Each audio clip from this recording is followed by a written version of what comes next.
ప్రియులారా, బాగున్నారా? దేవుని వాక్యాన్ని క్రమంగా చదువుచున్నారా? ప్రార్థించుచున్నారా? నేటి ధ్యాన వాక్యము యెహెజ్కేలు గ్రంథం 36వ అధ్యాయము 26వ వచనం. నూతన హృదయము మీకిచ్చెదను, నూతన స్వభావము మీకు కలుగజేసెదను. ప్రభువు ఇక్కడ తన దాసులైన మనందరితో చెప్పుచున్న మాట ఇది. నూతనమైన హృదయాన్ని మీకిచ్చేస్తాను, నూతనమైనటువంటి స్వభావమును మీకు కలుగజేసేదను అని అంటున్నారు. ఇది దేవునిలో ప్రతి మనుషుడు పొందుకునే ఒక గొప్ప అనుభూతి, గొప్ప ఆశీర్వాదం. మారు మనసు లేనప్పుడు పాత స్వభావము, పాత బాహ్య పురుషుడు మనలో ఉంటాడు. పాత అలవాట్లను మనము ఎన్నో వాటిని అనుభవించి ఉంటాం. వాటిలో మునిగి తేలుతూ ఉంటాం.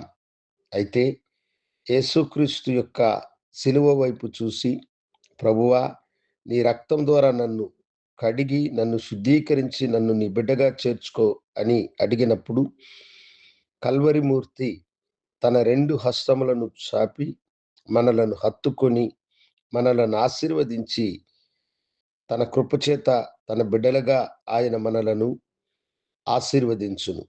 అప్పుడు మనకు పాత స్వభావము, పాత మనిషిమి మారి నూతనమైనటువంటి స్వభావముతోను, నూతన హృదయముతోను దేవుణ్ణి ఘనపరిచే వ్యక్తులంగా మనము మారుతాం. అది దేవునికే సాధ్యమైనటువంటిది. దేవుని వాగ్దానములో చెప్పిన మాట, నూతన హృదయము మీకిచ్చేదను, నూతన స్వభావం మీకు కలుగజేసేదనని.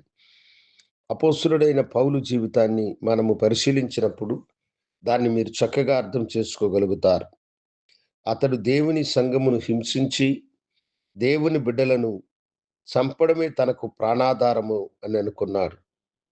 దేవాతి దేవుడు ఆ దుర్మార్గుడైన మనిషిని చూసి తన రక్షణ అతడు పొందుకోవాలని వాంఛించిన వాడై దమస్కు పట్టణమునకు అతడు వెళ్ళేటప్పుడు మార్గములో దేవుడు అతన్ని దర్శించి గొప్ప వెలుగు అతని చుట్టూ ప్రకాశించినందున అతడు అంధుడైన మనుషుడిగా మారినాడు. అప్పుడు ప్రభు స్వరము అతనికి వినిపించింది. సౌలా, నన్నెందుకు నీవు హింసించుచున్నావని ఆ స్వరము అతన్ని ప్రశ్నించింది. అతను నీవెవరు ప్రభు అని అడిగినప్పుడు, నీవు హింసించుచున్న యేసు అని ప్రభు చెప్పాడు. అంధుడైన అతన్ని అననీయ అన్న దైవజనుని ఇంటికి వెళ్ళమన్నాడు.